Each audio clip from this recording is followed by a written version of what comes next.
नमस्कार दोस्तों, मेरे चैनल शिव भक्ति के पे में आपका स्वागत है।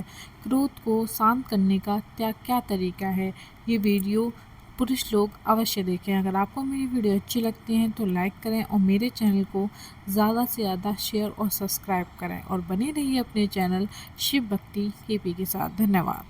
जितना कम हो सके उतना क्रोध करना चाहिए, क्योंकि क्रोध आपके विकास का रोड़ा है। आपकी घर की शांति को छीनने वाला है क्रोध, आपके मन की शांति को छीनने वाला है क्रोध, आपको अहरनिश द्वंद्व में डाल देने वाला है क्रोध, आपको मुश्किलों में डाल देने वाला है क्रोध। इसलिए शिव पुराण कह रहा, मैंने कहा it's not my words, Shiv Puran says in, Ved Vyas ji says in Shiv Puran. Ved Vyas ji ने कहा शिव पुराण में कि हो सके तो क्रोध करना ही नहीं चाहिए, और अगर क्रोध आ भी जाए किसी वजह पे तो क्रोध में कोई भी शब्द अपने मुंह से नहीं निकालने चाहिए। क्यों? क्योंकि जब आप क्रोध में कोई शब्द ऐसा निकालोगे अपने मुंह से तो निश्चित तौर पे वो अच्छे तो नहीं होंगे। हैं? क्रोध में आप कहोगे तुम्हें माता चा पिता तुम्हें ऐसे बोल पाओगे? नहीं बोल पाओगे ना। कुछ ना कुछ मैं तुझे देख लूंगा, या कुछ भी एक ऐसा शब्द निकलेगा जिस शब्द को सुनने के बाद सामने वाला भी कुछ बोलने पर विवश होगा। आपने क्रोध में कुछ कहा, सामने वाले ने वो शब्द सुने तो उसके अंदर का भी जो रक्तचाप था वो जो है 140 की डिग्री पर पहुंच गया। फिर सामने वाला भी कुछ ना कुछ जरूर बोलेगा, अवश्य बोलेगा। और जब सामने वाला बोलेगा तो वो ऐसा अवश्य बोलेगा जिससे आपका क्रोध और बढ़े, वो 440 तक पहुंचे, घटे नहीं। तो ये क्रोध पाप कर मूल, वो क्रोध आपके पाप की जड़ बन जाएगा। इसलिए क्रोध नहीं करना चाहिए। क्रोध आ भी जाए तो अपने आप पर कंट्रोल करना चाहिए। और कंट्रोल कैसे करें कि बोलो मत, क्रोध आ रहा है ठीक है, अंदर ही फड़फड़ाने दो थोड़ा सा। जिस समय आपको क्रोध आ रहा हो अपना टेम्परेचर नापना, आपको पता चलेगा कि आपकी बॉडी कितनी परेशान हो जाती है उस समय जब आपको क्रोध आता है। तो शब्द मत निकालें। और क्रोध को शांत करने का एक बहुत सुंदर तरीका है, जिस समय आपको क्रोध आ रहा हो उस समय आप भगवान शिव के इस पंचाक्षराई मंत्र का जाप करें। ओम नमः शिवाय, ओम नमः शिवाय, ओम नमः शिवाय, बोलो ओम नमः शिवाय। इसको 21 बार जप लें, आपका क्रोध छूमंतर हो जाएगा जब क्रोध आ रहा हो बोलने से पहले। और जो शिष्य हैं, जो कृष्ण भक्त हैं, उनके लिए आप अपने गुरुजी के द्वारा दिया हुआ मंत्र 11 बार 21 बार जप लें, आपका क्रोध भाग जाएगा। राधे राधे बोलना पड़ेगा। ये दूसरी बात हुई। और तीसरी बात, जो लोग चाहते हैं कि हम लंबा जिए, दीर्घ आयु हों, कौन सी आयु? दीर्घ आयु कि अल्प आयु? कौन कौन दीर्घ आयु जीना चाहते हैं? जो लोग चाहते हैं कि हम और हमारे बच्चे दीर्घ आयु जिए, शिव पुराण में उनके लिए बड़ी सुंदर व्यवस्था बताई गई है। बताएं क्या व्यवस्था है? बोले व्यवस्था यह है कि भोजन कम करो, अनाज के भाजन मत बनो, अनाज के पात्र मत बन जाओ कि जितना मिल जाए सबको खा जाओ, और बिना सोचे समझे खा जाओ कि हमारे लिए क्या बना है और क्या नहीं बना है। जो तुम्हारे लिए बना है वही तुमको खाना चाहिए, जो तुम्हारे लिए नहीं बना है वो बिल्कुल भी नहीं खाना चाहिए। पेट्रोल की गाड़ी में अगर पेट्रोल डालेंगे तभी चलेगी, पेट्रोल की गाड़ी में डीजल डाल देंगे तो गाड़ी खराब हो जाएगी। आज का मनुष्य क्या कर रहा है? बोले शाकाहारी बनाया पर मांसाहारी बनकर जी रहा है। एक जगह बोल दूं शॉर्ट में, कभी मौका मिला तो पूरा वीडियो बनाकर आप तक पहुंच पाऊंगा।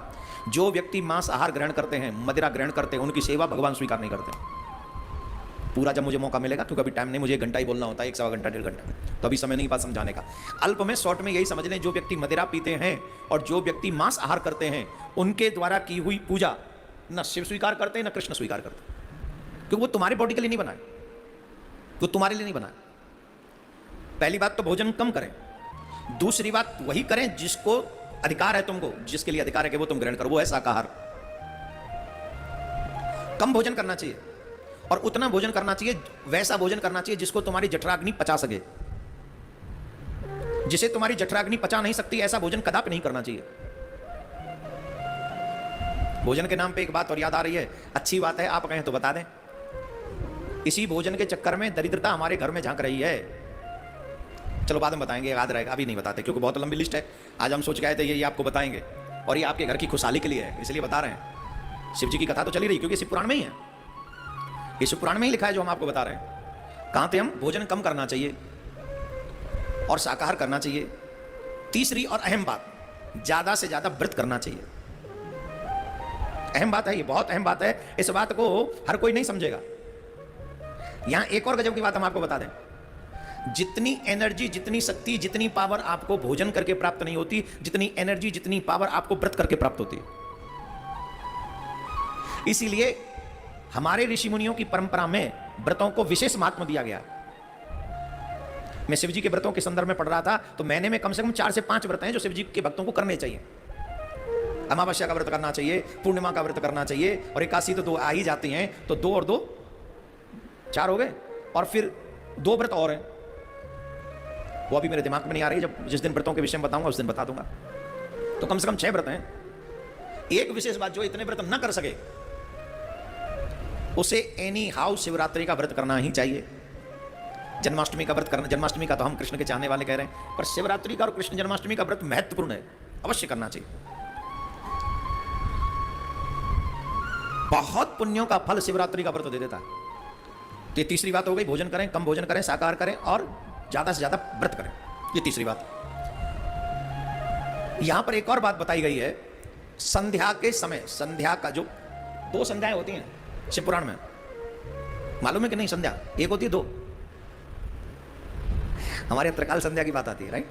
पर 2 संध्याएं होती हैं, एक मॉर्निंग संध्या होती है, एक इवनिंग संध्या होती है। बोले मॉर्निंग संध्या कैसी होती है?